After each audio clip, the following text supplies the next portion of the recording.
Namaste and welcome to BioStudies. Human reproduction chapter we have started, and in the previous video spermatogenesis ಬಗ್ಗೆ ನಾವು study ಮಾಡಿದ್ದೀವಿ.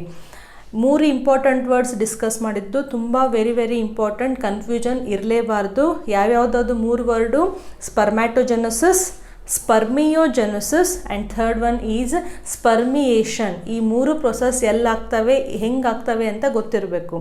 And at last ಒಂದು question ಕೂಡ ಕೇಳಿದ್ದೆ ನಾನು. ಒಬ್ಬರು ಸ್ಟೂಡೆಂಟು ಕಮೆಂಟ್ ಬಾಕ್ಸಲ್ಲಿ ಆನ್ಸರ್ ಮಾಡಿದ್ದಾರೆ, ಮಿಕ್ಕಿದವ್ರು ಯಾರೂ ಅದಕ್ಕೆ ಆನ್ಸರ್ ಮಾಡಿಲ್ಲ. It's okay, will try to give the answer in this video. Question ಏನಿತ್ತು ಅಂತಂದರೆ, ಡ್ಯೂರಿಂಗ್ ಸ್ಪರ್ಮ್ಯಾಟೋಜೆನೆಸಿಸ್ ಒಂದು ಸ್ಪರ್ಮ್ಯಾಟೋಗೋನಿಯಾ ಸೆಲ್ಲಿಂದ, ಒಂದು ಡಿಪ್ಲಾಯ್ಡ್ ಸ್ಪರ್ಮ್ಯಾಟೋಗೋನಿಯಲ್ ಸೆಲ್ಲಿಂದ 4 ಹೆಪ್ಲಾಯ್ಡ್ ಸ್ಪರ್ಮ್ಸ್ ಪ್ರೊಡ್ಯೂಸ್ ಆಗ್ತಾ ಇದ್ದಾವೆ ಆ್ಯಟ್ ದ ಎಂಡ್. ಹೌದಾ? ಇಲ್ಲಿ ಮಧ್ಯೆ ಏನಾಗುತ್ತೆ, ಮಲ್ಟಿಪ್ಲಿಕೇಶನ್ ಫೇಸ್ ಆಗುತ್ತೆ, ಗ್ರೋತ್ ಫೇಸ್ ಆಗುತ್ತೆ, ಅದಾದಮೇಲೆ ಮ್ಯಾಚುರೇಷನ್ ಫೇಸ್ ಆಗುತ್ತೆ, ಸ್ಪರ್ಮಿಯೋಜೆನೆಸಿಸ್ ಆಗುತ್ತೆ, ಸ್ಪರ್ಮಿಯೇಷನ್ ಆಗುತ್ತೆ. ಒಟ್ಟಿನಲ್ಲಿ ಒಂದು ಸ್ಪರ್ಮ್ಯಾಟೋಗೋನಿಯಾ ಸೆಲ್ಲಿಂದ 4 ಸ್ಪರ್ಮ್ಸ್ಗಳು ಪ್ರೊಡ್ಯೂಸ್ ಆಗ್ತಾ ಇದ್ದಾವೆ. ಸೊ ಒಂದು ಸೆಲ್ಲಿಂದ 4 ಇಲ್ಲಿ ಪ್ರೊಡ್ಯೂಸ್ ಆಗ್ತಾ ಇದ್ದಾವೆ. ಕ್ವಶನ್ ಏನು ಕೇಳಿದ್ದೆ ನಾನು, ಇನ್ ಕೇಸ್ 4 ಸ್ಪರ್ಮ್ಯಾಟೋಗೋನಿಯಲ್ ಸೆಲ್ಸ್ ಇದ್ದು ಅಂತಂದರೆ ಆ 4 ಸ್ಪರ್ಮ್ಯಾಟೋಗೋನಿಯಾ ಸೆಲ್ಸಿಂದ total how many number of sperms will be produced ಅಂತ ಕೇಳಿದ್ದೆ. ಸೊ 1ರಿಂದ 4 ಸ್ಪರ್ಮ್ಸ್ ಹುಟ್ಕೋತಾವೆ ಅಂತಂದರೆ 4ರಿಂದ ಎಷ್ಟು ಅಲ್ಟಿಮೇಟ್ಲಿ ಫಾರ್ಮ್ ಆಗ್ತವೆ? 16 ಸ್ಪರ್ಮ್ಸ್ ಪ್ರೊಡ್ಯೂಸ್ ಆಗ್ತವೆ. ಒಬ್ಬರು ಸ್ಟೂಡೆಂಟು 2 ಸತಿಯನ್ನು ಟ್ರೈ ಮಾಡಿ ಅಲ್ಟಿಮೇಟಾಗಿ ಕರೆಕ್ಟ್ ಆನ್ಸರನ್ನು ಹೇಳಿದ್ದಾರೆ, 16 ನಂಬರ್ ಆಫ್ ಸ್ಪರ್ಮ್ಸ್. ಸೊ ಇಲ್ಲಿ ಕ್ವಶನ್ ಕೇಳಿರೋದು ಹೆಪ್ಲಾಯ್ಡ್ ಅಥವಾ ಡಿಪ್ಲಾಯ್ಡ್ ನಂಬರ್ ಬಗ್ಗೆ ಅಲ್ಲ, ಇಲ್ಲಿ ಕೇಳಿರೋದು ಟೋಟಲ್ ನಂಬರ್ ಆಫ್ ಸ್ಪರ್ಮ್ಸ್ ಎಷ್ಟು ಪ್ರೊಡ್ಯೂಸ್ ಆಗ್ತವೆ ಅಂತ. ಎಕ್ಸಾಮಲ್ಲಿ ಕೂಡ ಈ ಥರ ಕ್ವಶನ್ಸ್ ಇರ್ತವೆ, ಬಟ್ ಅಲ್ಲಿ ನಿಮಗೆ 4, 5 ಹಿಂಗಿರೋದಿಲ್ಲ, ಬಲ್ಕಾಗಿ. ಇವಾಗ 1ರಿಂದ 4 ಏನಾದರೂ ಸ್ಪರ್ಮ್ಸ್ ಪ್ರೊಡ್ಯೂಸ್ ಆಯಿತು ಅಂದರೆ 100 ಪ್ರೈಮೋಡಿಯಲ್ ಸೆಲ್ಸಿಂದ, 100 ಸ್ಪರ್ಮ್ಯಾಟೋಗೋನಿಯಲ್ ಸೆಲ್ಸಿಂದ ಎಷ್ಟು ಸ್ಪರ್ಮ್ಸ್ ಪ್ರೊಡ್ಯೂಸ್ ಆಗ್ತವೆ ಅಂತ ಬಲ್ಕಲ್ಲಿ ಆರ್ಡರ್ ಇರುತ್ತೆ. ಓಕೆನಾ? ನಾವು just remember this point. Spermatogenesis, spermiogenesis ಮತ್ತು ಸ್ಪರ್ಮಿಯೇಷನ್. ಸ್ಪರ್ಮ್ಯಾಟೋಜೆನೆಸಿಸ್ ಅಂತಂದರೆ ಎಲ್ಲಿಂದ ಎಲ್ಲಿವರೆಗೂ? ಒಂದು ಪ್ರೈಮೋಡಿಯಲ್ ಜರ್ಮ್ ಸೆಲ್ಸಿಂದ ಒಂದು ಡಿಪ್ಲಾಯ್ಡ್ ಪ್ರೈಮೋಡಿಯಲ್ ಜರ್ಮ್ ಸೆಲ್ಸ್, ಇದನ್ನು ಸ್ಪರ್ಮ್ಯಾಟೋಗೋನಿಯಾ ಅಂತಲೂ ನಾವು ಕರಿತೀವಿ. ಇದು ಫಸ್ಟ್ ಏನಾಗುತ್ತೆ? ಮೈಟೋಸಿಸ್ ಆಗುತ್ತೆ. ಮೈಟೋಸಿಸ್ ಇರೋದು ನೆಕ್ಸ್ಟು ಮಿಯೋಸಿಸ್ 1 ಆಗುತ್ತೆ, ಅವಾಗ ಹೆಪ್ಲಾಯ್ಡ್ ನಂಬರ್ ಆಗಿರುತ್ತೆ. ಇದರಿಂದ ಏನಾಗುತ್ತೆ? ಮಿಯೋಸಿಸ್ 2 ಆಗಿ 4 ಹೆಪ್ಲಾಯ್ಡ್ ಸ್ಪರ್ಮ್ಯಾಟಿಡ್ಸ್ ಫಾರ್ಮ್ ಆಗ್ತವೆ. ಸ್ಪರ್ಮ್ಸ್ ಅಲ್ಲ, ಸ್ಪರ್ಮ್ಯಾಟಿಡ್ಸ್. ಸೊ ಇಲ್ಲಿಂದ ಈ ಪ್ರೊಸೆಸ್ ಯಾವುದು? ಸ್ಪರ್ಮ್ಯಾಟೋಜೆನೆಸಿಸ್. ಈ ನಾನ್ ಮೊಟೈಲ್ ಫ್ಲಾಜೆಲ್ಲ ಇರದೇ ಇರುವಂತಹ ಏನು ಸ್ಪರ್ಮ್ಯಾಟಿಡ್ಸ್ ಇದಾವಲ್ಲ, ನೆಕ್ಸ್ಟ್ ಈ ಸ್ಪರ್ಮ್ಯಾಟಿಡ್ಸ್ ಹೋಗಿ ಸರ್ಟೋಲಿ ಸೆಲ್ಸಿಗೆ ಅಟ್ಯಾಚ್ ಆಗಿ ಅಲ್ಲಿಂದ ಅವು ಮಾಡಿಫೈ ಆಗ್ತಾ, ಮಾರ್ಫೋಲಜಿಕಲ್ ಆ್ಯಂಡ್ ಫಿಸಿಯಾಲಜಿಕಲ್ ಚೇಂಜಸ್ ಆಗಿ ಈ ನಾನ್ ಮೊಟೈಲ್ ಇದ್ದಿದ್ದು ಫ್ಲಾಜೆಲ್ಲನ ಬಳಸ್ಕೊಂಡು ಮೊಟೈಲ್ ಆಗ್ತವೆ. Okay, and this process we call it as spermiogenesis. Spermatogenesis, spermiogenesis. So ಇವೇನು ಈ ಸ್ಪರ್ಮ್ಯಾಟಿಡಿಂದ ಸ್ಪರ್ಮ್ ಆಗಲಿಕ್ಕೆ ಸರ್ಟೋಲಿ ಸೆಲ್ಸಿಗೆ ಅಟ್ಯಾಚ್ ಆಗಿರ್ತಾವಲ್ಲ, ಒಂದು ಸತಿ ಕಂಪ್ಲೀಟಾಗಿ ಸ್ಪರ್ಮ್ ಪ್ರೊಡ್ಯೂಸ್ ಆದಮೇಲೆ, ಸ್ಪರ್ಮ್ ರೆಡಿ ಆದಮೇಲೆ ಆ ಸರ್ಟೋಲಿ ಸೆಲ್ಸಿಂದ ಇವು ರಿಲೀಸ್ ಆಗ್ತವೆ. ಆ ರಿಲೀಸ್ ಆಗುವಂತಹ ಪ್ರೊಸೆಸ್ಸಿಗೆ ನಾವು ಸ್ಪರ್ಮಿಯೇಷನ್ ಅಂತ ಕರಿತೀವಿ. ಓಕೆ, ನಾವು this structure I have enlarged here. So ಒಂದು ಸ್ಪರ್ಮನ್ನು ಇಲ್ಲಿ ಎನ್ಲಾರ್ಜ್ ಮಾಡಿ ತೋರಿಸಿರೋದು. So today we are going to study the structure of human sperm. Okay, now what do you mean by sperm first? Sperm, it is a microscopic structure. ಹೌದಾ? It is a male haploid gamete. ಯಾಕೆ ನಾವು haploid ಅಂತ ಹೇಳ್ತಿದ್ವಿ? ಯಾಕಂದರೆ gametes ಯಾವತ್ತು haploid ಇರ್ತವೆ. ಆಮೇಲೆ ಈ sperm produce ಆಗಬೇಕಾದ್ರೆ ಅಲ್ಲಿ ಮಿಯೋಸಿಸ್ ಆಗಿತ್ತು. ಸೊ ಮಿಯೋಸಿಸ್ ಆಗಿತ್ತು ಅಂದರೆ ಎಂಡ್ ಪ್ರಾಡಕ್ಟ್ ಯಾವತ್ತು ಹೆಪ್ಲಾಯ್ಡ್ ನಂಬಲ್ಲಿ ಇರ್ತವೆ. So sperm, these are the male gametes, male haploid gametes ಅಂತಲೂ ಬರಿಬೋದು. Male gametes which are haploid and they are elongated. Elongated ಯಾಕೆ? ಸ್ಪರ್ಮ್ಯಾಟಿಡ್ ಇತ್ತಲ್ಲ, ಅದು ಫುಲ್ ಸರ್ಕ್ಯುಲರ್ ಆಗಿ ಒಂದು ಸೆಲ್ ಥರ ಇತ್ತು and it was a non motile. But ಇವಾಗ ಏನಾಗಿದೆ? ಇದು ಮೊಟೈಲ್ ಆಗಿದೆ. So this sperm is a male gamete which is haploid in nature. It is flagellated. ಕರೆಕ್ಟಾ? ಫ್ಲಾಜೆಲ್ಲ ಇದೆ, therefore it is motile in nature. Motile ಅಂತಂದ್ರೆ ಏನು? ಅದು ಚಲಿಸಲಿಕ್ಕೆ ಸಾಧ್ಯ ಇದೆ, ಚಲನೆಯನ್ನು ತೋರಿಸುತ್ತೆ ಅಂತ ಅರ್ಥ. So this is about the structure. Okay, ನಾವು ದಿಸ್ ಸ್ಪರ್ಮ್ ಏನಿದೆಯಲ್ಲ ಸ್ಟ್ರಕ್ಚರನ್ನು, ಅದನ್ನು ನಾವು ಡಿಫ್ರೆಂಟ್ ಲೆವೆಲಲ್ಲಿ ಅದನ್ನ ಕ್ಯಾಟಗರೈಸ್ ಮಾಡ್ಬೋದು. ಆ ಪಾರ್ಟ್ಸನ್ನು ನಾವು ನೋಡಿದರೆ ಫಸ್ಟ್ ಪಾರ್ಟ್ ಇದೆಯಲ್ಲ, this part it is called as head. Here I'll write. Now this portion we call it as head, and this one, the main central part, we call it as a middle piece. Middle, P-I-E-C-E, middle piece, and this whole part we call it as a tail. Okay, ಕೆಲವೊಂದು text ಬುಕ್ನಲ್ಲಿ the sperm is divided into 3 parts ಅಂತ ಕೊಡ್ತಾರೆ, ಕೆಲವೊಂದು ಬುಕ್ನಲ್ಲಿ the sperm is divided into 4 parts ಅಂತ ಕೊಡ್ತಾರೆ. ಆವಾಗ ಇಲ್ಲಿ ಮಧ್ಯದಲ್ಲಿ ಏನಿದೆಯಲ್ಲ ಸ್ಟ್ರಕ್ಚರು, ಇದನ್ನು ನೆಕ್ ಅಂತ 4th ಪಾರ್ಟ್ ಲೇಬಲ್ ಮಾಡ್ತಾರೆ. ಓಕೆ, ಸೊ ಎರಡೂ ಒಂದೇ, 3 ಪಾರ್ಟ್ಸು ಮಾಡ್ಬೋದು ಅಥವಾ ನೆಕ್ಕನ್ನು ಸಪ್ರೇಟಾಗಿ ನಾವು ಲೇಬಲ್ ಮಾಡಿ 4 ಪಾರ್ಟ್ಸ್ ಅಂತಲೂ ಹೇಳ್ಬೋದು. So the sperm, the structure of the sperm can be divided or can be studied under 4 headings. ಯಾವ್ಯಾವುದು? Head, neck, middle piece and long tail. Okay, ನಾವು will take this parts one by one. Very easy to understand. ಕೆಲವೊಂದು important words ಇದ್ದಾವೆ, ಅವನ್ನ ಸ್ವಲ್ಪ ನೀವು ಸ್ಪೆಲ್ಲಿಂಗನ್ನು practice ಮಾಡಬೇಕು. ನಾವು first will start with the head portion. ನಾವು what this head consist of? Sperm ಹೆಡ್ಡಲ್ಲಿ 2 ಇಂಪಾರ್ಟೆಂಟ್ ಪಾಯಿಂಟ್ಸನ್ನು ನೆನ್ಪಿಟ್ಕೋಬೇಕು. ಯಾವ್ಯಾವುದು? ಒಂದು ಮೇಲ್ಗಡೆ ಇರುವಂತಹದ್ದು ರೆಡ್ ಕಲರ್ದು, ಇನ್ನೊಂದು ಗ್ರೀನ್ ಹಾಕಿದ್ದೀನಲ್ಲ ಅದು. ಸೊ ಸ್ಪರ್ಮ್ ಹೆಡ್ಡಲ್ಲಿ ದ ಫಸ್ಟ್ ಪಾರ್ಟ್ ಇದೆಯಲ್ಲ ಇಲ್ಲಿ, cap like structure, that we call it as a acrosome. Okay, ನಾವು what you mean by this acrosome? Acrosome ಅಂತಂದರೆ ಸ್ಪರ್ಮ್ಯಾಟಿಡ್ ಇತ್ತಲ್ಲ, ಫಸ್ಟು ನಾನ್ ಮೊಟೈಲ್ ಸ್ಪರ್ಮ್ಯಾಟಿಡ್ ಇತ್ತಲ್ಲ, ಆ ಸ್ಪರ್ಮ್ಯಾಟಿಡ್ ಇದೇನು ಒಂದು ಸೆಲ್ ಇದ್ದಂಗೆ. ಸೆಲ್ ಅಂತಂದರೆ ಏನು? ಸೆಲ್ ಮೆಂಬ್ರೇನ್ ಇದೆಯಾ ಹೊರಗಡೆಯಿಂದ, ಇದು ಫುಲ್ ಸ್ಪರ್ಮಿಗೆ ಏನು ಹೊರಗಡೆ ಇದೆಯಲ್ಲ ಅದೇ ಸೇಮ್ ಲೇಯರ್ ಇದು ಸೆಲ್ ಮೆಂಬ್ರೇನ್ ಅಥವಾ ಪ್ಲಾಸ್ಮಾ ಮೆಂಬ್ರೇನ್. ಒಳಗಡೆ ಏನಿದೆ? ಇದು ಕೋಶರಸ ಇದೆ. ಸೊ ಅದು ಕೋಶರಸ ಕೂಡ ಇಲ್ಲಿ ಕಾಣಿಸುತ್ತೆ ಸುತ್ತಲೂ. ನ್ಯೂಕ್ಲಿಯಸ್ ಇಲ್ಲಿದೆ green colour, here will write it as a nucleus. Okay, cell organelles ಏನಿದ್ವಲ್ಲ ಈ ಸ್ಪರ್ಮ್ಯಾಟಿಡ್ನಲ್ಲಿ ಸ್ವಲ್ಪ ಎನ್ಲಾರ್ಜ್ ಮಾಡಿ ತೋರಿಸೋಣ. ನಾವು this was a spermatid, correct. Now this is the nucleus. The Golgi apparatus, the Golgi complex which was present in a spermatid, ಈ ಸ್ಪರ್ಮ್ಯಾಟಿಡ್ sperm ಆಗಿ produce ಆಗಬೇಕಾದ್ರೆ this Golgi apparatus will form a cap like structure and that part we call it as a acrosome.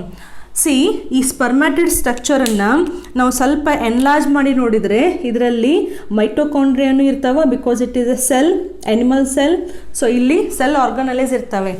ಈ ಎಲ್ಲ structures ಇಲ್ಲಿಂದ, ಈ ಸ್ಟ್ರಕ್ಚರಿಂದ ultimate ಆಗಿ ಈ structure form ಆಗಬೇಕು. ಹೇಗೆ ಫಾರ್ಮ್ ಆಗುತ್ತೆ? ಫಸ್ಟು ನ್ಯೂಕ್ಲಿಯಸ್ ಅಲ್ಲೇ ಇರುತ್ತೆ. ಓಕೆ, ಈ ಎಕ್ರೋಸೋಮು ಮೂವ್ ಆಗಿ ಇಲ್ಲಿ ಹೆಡ್ ಪೋರ್ಷನಿಗೆ ಬರ್ತವೆ. ಓಕೆ, ಆ್ಯಂಡ್ ಇಲ್ಲಿರುವಂತಹ ಏನು ಸೆಂಟ್ರಿಯೋಲ್ಸ್ ಇರ್ತಾವಲ್ಲ, ಈ ಸೆಂಟ್ರಿಯೋಲ್ಸು ಈ ನ್ಯೂಕ್ಲಿಯಸ್ದು ಕೆಳಗಡೆ ಬರ್ತವೆ. And all these mitochondria they will start arranging like this. So ಇದೇ ಸೇಮ್ ಸ್ಟ್ರಕ್ಚರು ಬೆಳೀತಾ ಅದು ಈ ರೀತಿ ಆಗಿರುತ್ತೆ. And a small flagella will start developing. Next ಈ ಸ್ಟ್ರಕ್ಚರ್ ಬೆಳೀತಾ ಏನಾಗುತ್ತೆ, ಇವು ಸ್ಪೆಸಿಫೈ ಆಗಿ ಆರ್ಗನೈಸ್ ಆಗಿ ತಮ್ಮ ಜಾಗವನ್ನು ಅಕ್ಯುಪೈ ಆದಮೇಲೆ ಇದರಲ್ಲಿರುವಂತಹ ಸೈಟೋಪ್ಲಾಸಮ್ಮು, ಸಾಕಷ್ಟು ಅಮೌಂಟದ್ದು ಸೈಟೋಪ್ಲಾಸಮ್ಮು ಸೆಲ್ಲಿಂದ ಹೊರಗಡೆ ಹೋಗಿ ಸೆಲ್ ಒಂದು ಕಾಂಪ್ಯಾಕ್ಟ್ ಸ್ಟ್ರಕ್ಚರನ್ನು ಫಾರ್ಮ್ ಮಾಡುತ್ತೆ. And that compact structure is nothing but a sperm.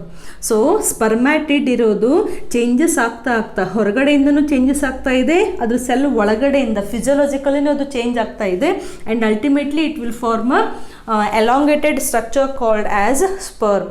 ನಾವೆಲ್ಲಿದ್ದೀವಿ ಇವಾಗ? ಹೆಡ್ ಪೋರ್ಷನಲ್ಲಿ ಇದ್ದೀವಿ.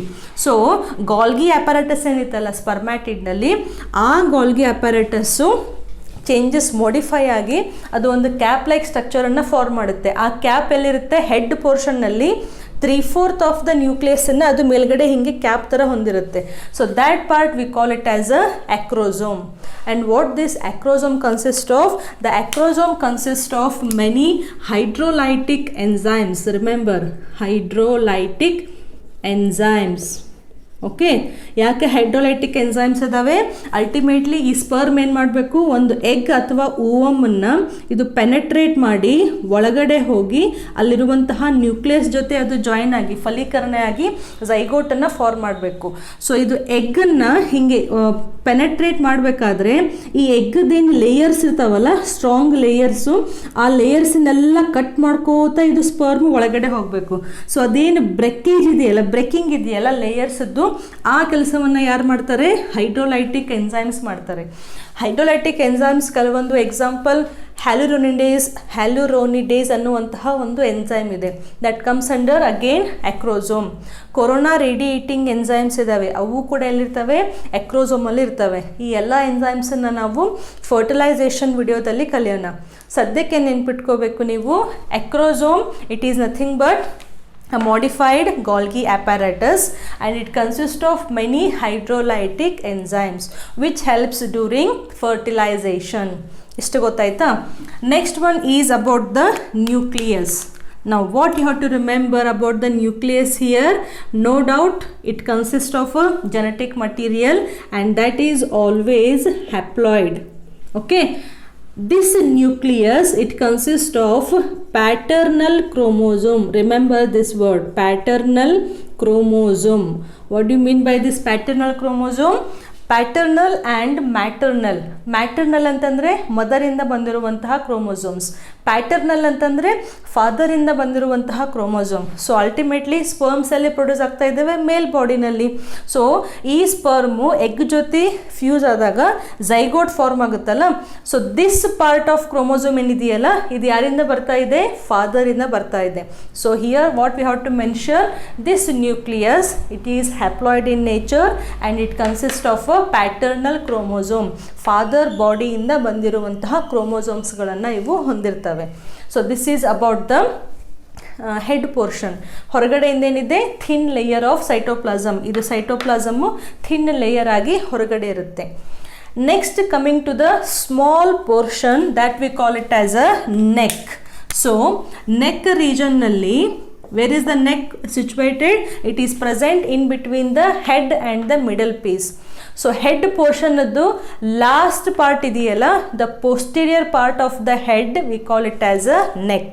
What this neck consists of? Neck nalli ಎರಡು centrioles ಸಿಗ್ತವೆ.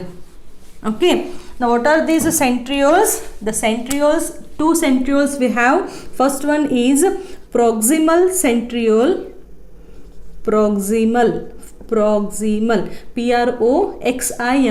proximal centriole and distal centriole. Function ಏನು ಅಂತಂದರೆ, ಸಿ ಇಂಪಾರ್ಟೆಂಟ್, ನೀವು ಸ್ಪರ್ಮ್ ಸ್ಟ್ರಕ್ಚರ್ನಲ್ಲಿ ಎಲ್ಲ ಒಂದೊಂದು ಸ್ಟ್ರಕ್ಚರದ್ದು ಫಂಕ್ಷನ್ ನೆನ್ಪಿಟ್ಕೋಬೇಕು. ಇವಾಗ ಅಕ್ರೋಸೋಮ್ ಫಂಕ್ಷನ್ ಗೊತ್ತಾಯ್ತಾ, ನ್ಯೂಕ್ಲಿಯಸ್ ಫಂಕ್ಷನ್ನು ಗೊತ್ತಾಯಿತು, ಝೈಗೋಟಿಗೆ ಫಾದರ್ ಕ್ರೋಮೋಸೋಮ್ಸನ್ನು ಫ್ಯೂಸ್ ಮಾಡೋದು ಎದ್ರ ಕೆಲಸ? ಈ ನ್ಯೂಕ್ಲಿಯಸ್ದ ಕೆಲಸ. ಈ ಪ್ರಾಕ್ಸಿಮಲ್ ಮತ್ತು ಡಿಸ್ಟಲ್ ಸೆಂಟ್ರಿಯೋಲ್ಸ್ ಇದಾವಲ್ಲ, ಅವೇನು ಮಾಡ್ತವೆ? ಫಲೀಕರಣ ಆಗಬೇಕಾದ್ರೆ ಎಗ್ ಒಳಗಡೆ, this is the egg, female gamete. So ಇದೇನು ಸ್ಪರ್ಮ್ ಪೆನೆಟ್ರೇಟ್ ಆಗಿ ಒಳಗಡೆ ಹೋಗುತ್ತಲ್ಲ, ಇವಾಗ ಕ್ರೋಮೋಸೋಮ್ ಫುಲ್ ಬರ್ಸ್ಟ್ ಆಗಿಬಿಟ್ಟಿದೆ, ಎಲ್ಲ ಎನ್ಸೈಮ್ಸ್ ಹೊರಗಡೆ ಬಂದು ಈ ಲೇಯರನ್ನೆಲ್ಲ ಕಟ್ ಮಾಡಿ ಸ್ಪರ್ಮು ಎಗ್ ಒಳಗಡೆ ಎಂಟರ್ ಆಗಿದೆ. ಅಲಾಂಗ್ ವಿತ್ ದ ನ್ಯೂಕ್ಲಿಯಸ್ ಇದೇನು ಪ್ರಾಕ್ಸಿಮಲ್ ಸೆಂಟ್ರಿಯೋಲ್ ಇದೆಯಲ್ಲ, ಅದು ಕೂಡ ಈ ಎಗ್ಗಿನ ಒಳಗಡೆ ಹೋಗುತ್ತೆ. ಫಲೀಕರಣ ಆದಮೇಲೆ ಏನು ಝೈಗೋಟ್ ಫಾರ್ಮ್ ಆಗುತ್ತಲ್ಲ ಇಲ್ಲಿ, ಈ ಝೈಗೋಟ್ ಮುಂದೆ ಡಿವೈಡ್ ಆಗ್ತಾ ಆಗ್ತಾ, ಕ್ಲೀವೇಜ್ ಆಗ್ತಾ ಆಗ್ತಾ ಅದು ಒಂದು ಎಂಬ್ರಿಯೋ, ಭ್ರೂಣವನ್ನು ಫಾರ್ಮ್ ಮಾಡಬೇಕು. ಆ ಡಿವೈಡ್ ಆಗಬೇಕು ಅಂದರೆ, ಸೆಲ್ ಡಿವಿಷನ್ ಆಗಬೇಕು ಅಂತಂದರೆ ಅಲ್ಲಿ ಸ್ಪಿಂಡಲ್ ಫೈಬರ್ಸ್ ಬರಬೇಕು, ಹೌದಾ? ಆ ಸ್ಪಿಂಡಲ್ ಫೈಬರ್ಸ್ ಎಲ್ಲಿಂದ ಬರ್ತವೆ? ಸೆಂಟ್ರಿಯೋಲ್ಸಿಂದ ಬರ್ತವೆ. ಯಾವ ಸೆಂಟ್ರಿಯೋಲಿಂದ ಬರ್ತವೆ? ಈ ಪ್ರಾಕ್ಸಿಮಲ್ ಸೆಂಟ್ರಿಯೋಲಿಂದ ಬರ್ತವೆ. So function here, this proximal centromere it helps in cleavage in zygote. zygote ಒಳಗಡೆ ಕ್ಲೀವೇಜ್ ಆಗಲಿಕ್ಕೆ, ಡಿವಿಷನ್ ಆಗಲಿಕ್ಕೆ ಈ ಪ್ರಾಕ್ಸಿಮಲ್ ಸೆಂಟ್ರಿಯೋಲು ಹೆಲ್ಪ್ ಮಾಡುತ್ತೆ. Okay, and what is this distal centriole is doing? ಇಲ್ಲಿ ಸೆಕೆಂಡ್ ಸೆಂಟ್ರಿಯೋಲ್ ಇದೆಯಲ್ಲ, ಅದೇನು ಮಾಡುತ್ತೆ? ಒಂದು ಲಾಂಗ್ ಆದಂತಹ ಥ್ರೆಡ್ಡನ್ನು ಅದು ಪ್ರೊಡ್ಯೂಸ್ ಮಾಡುತ್ತೆ. It is called as axial filament. Axial filament. First P ಯುನಲ್ಲಿ ನಾವು ಸೆಲ್ ಚಾಪ್ಟರ್ನ ಸ್ಟಡಿ ಮಾಡಬೇಕಾದ್ರೆ ಸೆಂಟ್ರಿಯೋಲ್ ಸ್ಟ್ರಕ್ಚರನ್ನು ಸ್ಟಡಿ ಮಾಡಬೇಕಾದ್ರೆ 9+2 ಅರೇಂಜ್ಮೆಂಟನ್ನು ಸ್ಟಡಿ ಮಾಡಿದ್ವಿ. ಐ ಹೋಪ್ ಯು ರಿಮೆಂಬರ್ 9+2 ಅರೇಂಜ್ಮೆಂಟಲ್ಲಿ ಏನಿರುತ್ತೆ, ಹೊರಗಡೆಯಿಂದ ಲೇಯರ್, ಓಕೆ, ಸೈಟೋಪ್ಲಾಸಮ್ ಲೇಯರ್ 9 ಈ ರೀತಿ ರೇಡಿಯೇಟಿಂಗ್ 1 2 3 4 5 6 7 8 9 ಈ ರೀತಿ ಡಬ್ಲೆಟ್ ಇರ್ತವೆ, ಕರೆಕ್ಟಾ? ಆ್ಯಂಡ್ ಸೆಂಟರ್ನಲ್ಲಿ ಮತ್ತೆ 2 ಮೈಕ್ರೋಟ್ಯೂಬ್ಯೂಲ್ಸ್ ಇರ್ತವೆ. So this arrangement V call it as a 9+2 arrangement. ಎಲ್ಲಿರುತ್ತೆ, ಸಿಲಿಯಾ ಮತ್ತು ಫ್ಲಾಜೆಲಾದಲ್ಲಿ ಈ ಥರ ಆದಂತಹ ಒಂದು ಸ್ಟ್ರಕ್ಚರ್ ಇರುತ್ತೆ, ಹೌದಾ? ಸೊ ಇದೇನು ಸ್ಟ್ರಕ್ಚರ್ ಇದೆಯಲ್ಲ, ಎಕ್ಸಿಯಲ್ ಫಿಲಾಮೆಂಟ್ ಇದೆಯಲ್ಲ, ಈ axial filament is nothing but one type of microtubule ಇದ್ದಂಗೆ, ಓಕೆ? ಸೊ ಇದನ್ನು ನೀವು ಸೆಕ್ಷನ್ ತಗೊಂಡ್ರೆ again you will get 9+2 arrangement. Remember for NEET, in case of human sperm middle ಪೀಸ್ನಿಂದ ಇಲ್ಲಿ ಡಿಸ್ಟಲ್ ಸೆಂಟ್ರಿಯೋಲಿಂದ ಫಾರ್ಮ್ ಆದಂತಹ ಎಕ್ಸಿಯಲ್ ಫಿಲಾಮೆಂಟ್ ಸೆಕ್ಷನ್ ತೆಗೆದು ನೋಡಿದರೆ ನಿಮಗೆ 9+2 ಅರೇಂಜ್ಮೆಂಟ್ ಆಫ್ ಮೈಕ್ರೋಟ್ಯೂಬ್ಯೂಲ್ಸ್ ಸಿಗುತ್ತೆ. Just remember this point, okay? So in the neck region we have proximal centriole and distal centriole. proximal centriole ovum ಒಳಗಡೆ, egg ಒಳಗಡೆ ಎಂಟರ್ ಆಗಿ ಝೈಗೋಟ್ನಲ್ಲಿ ಕ್ಲೀವೇಜ್ ಆಗಲಿಕ್ಕೆ ಹೆಲ್ಪ್ ಮಾಡುತ್ತೆ. ಡಿಸ್ಟಲ್ ಸೆಂಟ್ರಿಯೋಲ್ ಏನು ಮಾಡುತ್ತೆ, it forms the axial filament which is in 9+2 arrangement, okay? ಮೈಕ್ರೋಟ್ಯೂಬ್ಯೂಲ್ಸೇ ಒಂದಕ್ಕೊಂದು ಜಾಯಿನ್ ಆಗಿ ಈ ಎಕ್ಸಿಯಲ್ ಫಿಲಾಮೆಂಟನ್ನು ಫಾರ್ಮ್ ಮಾಡ್ತವೆ. ನೆಕ್ಸ್ಟ್, ನೆಕ್ ಆದಮೇಲೆ ಯಾವ ಪೋರ್ಷನ್ ಇದೆ, ಮಿಡಲ್ ಪೀಸ್ ಇದೆ, ಕರೆಕ್ಟಾ? Very important region, middle piece, okay? ಈ ಮಿಡಲ್ ಪೀಸ್ನಲ್ಲಿ ಏನಿರುತ್ತೆ ಅಂದರೆ ಸೆಂಟರ್ನಲ್ಲಂತೂ ಎಕ್ಸಿಯಲ್ ಫಿಲಾಮೆಂಟ್ ಇದೆಯಾ, ಡಿಸ್ಟಲ್ ಸೆಂಟ್ರಿಯೋಲಿಂದ ಬರುವಂತಹ ಎಕ್ಸಿಯಲ್ ಫಿಲಾಮೆಂಟು ಸೆಂಟರಲ್ಲಿ ಇದೆ. ಅದರ ಸುತ್ತಲೂ ಏನಿದೆ ಹೇಳಿ, this spirally coiled structure, it is nothing but mitochondria. Mitochondria. ನಾವು ದಿಸ್ ಮೈಟೋಕಾಂಡ್ರಿಯಾ, ಇವಾಗ ನಾವು ಮೈಟೋಕಾಂಡ್ರಿಯಾ ಸ್ಟ್ರಕ್ಚರನ್ನು ಯೂಶ್ವಲಿ ಹೇಗೆ ಡ್ರಾ ಮಾಡ್ತೀವಿ, ಈ ರೀತಿ ಡಬಲ್ ಮೆಂಬ್ರೇನ್ ಸ್ಟ್ರಕ್ಚರ್ ಇರುತ್ತೆ, ಈ ರೀತಿಯಾದಂತಹ ಮೈಟೋಕಾಂಡ್ರಿಯಾ ಸ್ಟಡಿ ಮಾಡ್ತೀವಿ ನಾವು. ಇನ್ case of human sperm already ಅಲ್ಲಿ ಜಾಗ ಇರೋದೇ ಕಡಿಮೆ ಇದೆ, ಎಲಾಂಗೇಟೆಡ್ ಆಗಿರೋದ್ರಿಂದ ಜಾಗ ತುಂಬ ಅಲ್ಲಿ ನ್ಯಾರೋ ಆಗಿಬಿಟ್ಟಿದೆ. ಅವಾಗೇನಾಗುತ್ತೆ, ಸ್ಪರ್ಮ್ಯಾಟಿಡ್ನಲ್ಲಿ ಏನು ಮೈಟೋಕಾಂಡ್ರಿಯಾ ಇತ್ತಲ್ಲ ಅವೆಲ್ಲವೂ ಒಂದಕ್ಕೊಂದು ಜಾಯಿನ್ ಆಗಿ ಒಂದು ರೀತಿ ಸ್ಪೈರಲ್ ಆದಂತಹ ಒಂದು ಸ್ಟ್ರಕ್ಚರನ್ನು ಫಾರ್ಮ್ ಮಾಡ್ತವೆ. And that spiral arrangement of mitochondria we call it as nebenkern. Nebenkern, KERN. What is this Nebenkern? It is the spiral arrangement of mitochondria which is seen in the middle piece of the sperm. Human ಸ್ಪರ್ಮನ್ನು ಬಿಟ್ಟು even ಕೆಲವೊಂದು ಇನ್ಸೆಕ್ಟ್ಸ್ಗಳಲ್ಲಿ ಕೂಡ ಈ mitochondria ಸ್ಪರ್ಮ್ನಲ್ಲಿ spiral shape ಅದು arrange ಆಗಿರುತ್ತೆ. Sperm structure we are studying here the human sperm, but ಬೇರೆ ಬೇರೆ ಸ್ಪೀಸೀಸ್ನಲ್ಲಿ ಬೇರೆ ಬೇರೆ ಶೇಪನ್ನು, ಬೇರೆ ಬೇರೆ ಸೈಜನ್ನು ಹೊಂದಿರುವಂತಹ ಸ್ಪರ್ಮ್ಸ್ಗಳು ಪ್ರೊಡ್ಯೂಸ್ ಆಗ್ತಾ ಇರ್ತವೆ. Main theme it remains the same, ಅಂದರೆ ಮುಂದ್ಗಡೆ ಅದು ಎಕ್ರೋಸೋಮ್ ಇರಬೇಕು, ಆಮೇಲೆ ನ್ಯೂಕ್ಲಿಯಸ್ ಇರಬೇಕು, ಅದು ಮೊಟೈಲ್ ಇರಲಿಕ್ಕೆ ಒಂದು ಫ್ಲಾಜೆಲ್ಲ ಇರಬೇಕು, ಅದೆಲ್ಲ ಸೇಮ್ ಇರುತ್ತೆ. ಬಟ್ ಕೆಲವೊಂದು ವೇರಿಯೇಷನ್ಸ್ ಇರ್ತವೆ ಸೈಜ್ ಮತ್ತು ಶೇಪ್ನಲ್ಲಿ. In case of human sperm middle ಪೀಸ್ನಲ್ಲಿ ಮೈಟೋಕಾಂಡ್ರಿಯಾ ಸ್ಪೈರಲ್ ಆಗಿ ಅರೇಂಜ್ ಆಗಿರ್ತವೆ. ಈ ರೀತಿಯಾದಂತಹ ಸ್ಪೈರಲ್ ಅರೇಂಜ್ಮೆಂಟ್ ನಮಗೆ ಇನ್ಸೆಕ್ಟ್ಸ್ನ ಸ್ಪರ್ಮ್ಸ್ಗಳಲ್ಲೂ ಕಾಣಿಸುತ್ತೆ, especially in case of Drosophila. Just you have to remember. What is this Nebenkern? It is the spiral arrangement of mitochondria in middle piece. Okay. So ಮಧ್ಯದಲ್ಲಿ ಏನಿದೆ, ಎಕ್ಸಿಯಲ್ ಫಿಲಾಮೆಂಟ್ ಇದೆ, ಅದರ ಸುತ್ತಲೂ ಏನಿದೆ, ಮೈಟೋಕಾಂಡ್ರಿಯಾ ಇದೆ, ಸ್ವಲ್ಪ ಸ್ಮಾಲ್ ಅಮೌಂಟ್ ಆಫ್ ಸೈಟೋಪ್ಲಾಸಮ್ ಇರುತ್ತೆ. And this cell membrane, ಈ ಹೊರಗಡೆ ಇರುವಂಥದ್ದು ಏನಿದು ಅಲ್ಟಿಮೇಟ್ಲಿ ಇದು ಸ್ಪರ್ಮ್ ಅಂದರೆ ಒಂದು ಸೆಲ್ಲೇ ಇದು ಈ ರೀತಿಯಾದಂತಹ ಒಂದು ಮೋಡಿಫಿಕೇಷನ್ನ ಹೊಂದಿದೆ. ಸೆಲ್ ಅಂದರೆ ಹೊರಗಡೆ ಲೇಯರ್ ಏನಾಯಿತು, ಇದು ಸೈಟೋಪ್ಲಾಸಮೇ ಆಯಿತು. ಈ ಮಿಡಲ್ ಪೀಸ್ನಲ್ಲಿ ಇರುವಂತಹ ಏನು ಸೈಟೋಪ್ಲಾಸಮ್ ಇದೆಯಲ್ಲ ಇದು ಸ್ವಲ್ಪ ಥಿಕ್ ಆಗಿರುತ್ತೆ, ಎಲ್ಲಿ, ಹ್ಯೂಮನ್ ಸ್ಪರ್ಮಲ್ಲಿ. So that cell membrane, that thick cell membrane we call it as manchette ಅಂತಲೂ ಹೇಳ್ತಾರೆ. ಮ್ಯಾಂಚೆಟೆ ಅಥವಾ manchette, one and the same pronunciation. So what is this manchette? ಈ ಮಿಡಲ್ ಪೀಸ್ನಲ್ಲಿ ಹೊರಗಡೆ ಇರುವಂತಹ ಸೆಲ್ ಮೆಂಬ್ರೇನ್ ಸ್ವಲ್ಪ ಥಿಕ್ ಆಗಿರುತ್ತೆ, ಆ ಸ್ಪೆಸಿಫಿಕ್ ರೀಜನಿಗೆ ಮ್ಯಾಂಚೆಟ್ ಅಂತ ಹೇಳ್ತಾರೆ. Okay, so this is about the middle piece. You have to remember these two words. ಮಧ್ಯದಲ್ಲಿ axial filament ಇದೆ, ಮೈಟೋಕಾಂಡ್ರಿಯಾ ಇದೆ, ಸ್ವಲ್ಪ ಸೈಟೋಪ್ಲಾಸಮ್ ಇದೆ, ಹೊರಗಡೆಯಿಂದ ಸೆಲ್ ಮೆಂಬ್ರೇನ್ ಇದೆ. Right. Now next coming to the tail portion. So tail, it is the last part of the sperm. ಈ ಟೇಲಿಂದ ಒಂದು important function ಏನು, ಮೊಟೈಲ್ ಅಥವಾ motility. What is this motility? Sperm semen ಒಳಗಡೆ, fluid ಒಳಗಡೆ ಏನಂತಾರೆ propulsion ಅಂತಾರಲ್ಲ, ಅಥವಾ ಪೂರ್ತಿ ಮುಂದ್ಗಡೆ ಹಿಂಗೆ ಹೋಗಲಿಕ್ಕೆ ಈ ಫ್ಲಾಜೆಲ್ಲ ಹೆಲ್ಪ್ ಮಾಡ್ತಾ ಇರುತ್ತೆ. ಸೊ ಫ್ಲಾಜೆಲ್ಲ ಮೂವ್ ಆದಂಗೆ ಸ್ಪರ್ಮು ಮುಂದೆ ಮೂವ್ ಆಗ್ತಾ ಇರುತ್ತೆ. ಸೊ ಫ್ಲಾಜೆಲ್ಲ ಬೀಟ್ ಆಗೋದ್ರಿಂದ ಸ್ಪರ್ಮು ಫ್ಲೂಯಿಡ್ ಒಳಗಡೆ ಸ್ವಿಮ್ ಮಾಡಿಕೊಂಡು ಮುಂದೆ ಹೋಗ್ತಾ ಇರುತ್ತೆ. So this tail which provides the motility to the sperm. What it consist of? Simple. ಮಧ್ಯದಲ್ಲಿ ಆಕ್ಸಿಯಲ್ ಫಿಲಮೆಂಟ್ ಇದೆ, ಓಕೆ, ಆ್ಯಂಡ್ ಹೊರಗಡೆಯಿಂದ ಸೆಲ್ ಮೆಂಬ್ರೇನ್ ಇದೆ. ಈ ಪೋರ್ಷನ್ನಲ್ಲಿ you will get both axial filament and this cell membrane. So ಈ main ಪಾರ್ಟ್ನ this is called as main part. Okay, last ಎಂಡಿಗೆ ಹೋದಂಗೆ cell membrane ಇರೋದಿಲ್ಲ, ಜಸ್ಟ್ ಆಕ್ಸಿಯಲ್ ಫಿಲಮೆಂಟ್ ಮಾತ್ರ ಇರುತ್ತೆ. ಇದನ್ನು ಎಂಡ್ ಪೀಸ್ ಅಂತಲೂ ಕರೀತಾರೆ. ಎಂಡ್ ಪೀಸ್, ಇದನ್ನು ಮೇನ್ ಪೀಸ್, PIECE. ಡಿಫ್ರೆನ್ಸ್ ಗೊತ್ತಾಯ್ತಾ? ಎಂಡ್ ಪೀಸ್ನಲ್ಲಿ ಹೊರಗಡೆಯಿಂದ ಸೆಲ್ ಮೆಂಬ್ರೇನ್ ಇರೋದಿಲ್ಲ, ಜಸ್ಟ್ ಆಕ್ಸಿಯಲ್ ಫಿಲಮೆಂಟ್ ಹೊರಗಡೆ ಬಂದಿರುತ್ತೆ. ಮೇನ್ ಏನಿದೆಯಲ್ಲ, ಈ ಮೇನ್ ಪೋರ್ಷನ್ನಲ್ಲಿ ಆಕ್ಸಿಯಲ್ ಫಿಲಮೆಂಟ್ ಇರುತ್ತೆ, ಅದ್ರ ಸುತ್ತಲೂ ಸೆಲ್ ಮೆಂಬ್ರೇನ್ ಇರುತ್ತೆ, ಅದ್ರ ಸುತ್ತಲೂ ಒಂದು ಫೈಬ್ರಸ್ ಶೀಟ್ ಅಂತ ಇರುತ್ತೆ. ಅದು ಮೇನ್ ಪೀಸ್ ಆಯಿತು. ಕೆಳಗಡೆ ಇರೋದು ಎಂಡ್ ಪೀಸ್. ಅಲ್ಟಿಮೇಟ್ ಆಗಿ ಫಂಕ್ಷನ್ ಏನು? It provides the motility. ಅದು ಬೀಟ್ ಆದಂಗೆ ಸ್ಪರ್ಮು ಫ್ಲೂಯಿಡ್ ಒಳಗಡೆ ಸ್ವಿಮ್ ಆಗಲಿಕ್ಕೆ, ಫಿಮೇಲ್ ವಜೈನಲ್ ಟ್ರ್ಯಾಕ್ಟ್ ಒಳಗಡೆಯಿಂದ ಅದು ಸ್ವಿಮ್ ಆಗಲಿಕ್ಕೆ ಹೆಲ್ಪ್ ಮಾಡುತ್ತೆ. So this is the structure of male gamete. Which is the male gamete? That is the sperm. Where it is produced? It is produced inside the seminiferous tubule. How it is produced? It is produced by a process called as spermatogenesis. Spermatogenesis ಇಂದ ಸ್ಪರ್ಮಿಯೋಜೆನೆಸಿಸ್ ಆಗಿ, ಸ್ಪರ್ಮಿಯೇಷನ್ ಆಗಿ ಸ್ಪರ್ಮ್ಗಳು perfect ಆಗಿ seminiferous ಟ್ಯೂಬ್ಯೂಲ್ಸಿಂದ ಹೊರಗಡೆ ಬರ್ತವೆ. ಹೊರಗಡೆ ಬಂದ ಮೇಲೆ ಟೆಸ್ಟಿಸಿಂದ ಹೊರಗಡೆ ಬಂದ ಮೇಲೆ, this is the testis. Okay, ಇಲ್ಲಿ ಒಂದು ಸೆಮಿನಿಫರಸ್ ಟ್ಯೂಬ್ಯೂಲ್ ಇದೆ, ಇಲ್ಲೆಲ್ಲ ಒಳಗಡೆ sperms. Now all these sperms, they are produced inside the seminiferous tubule. Revision part.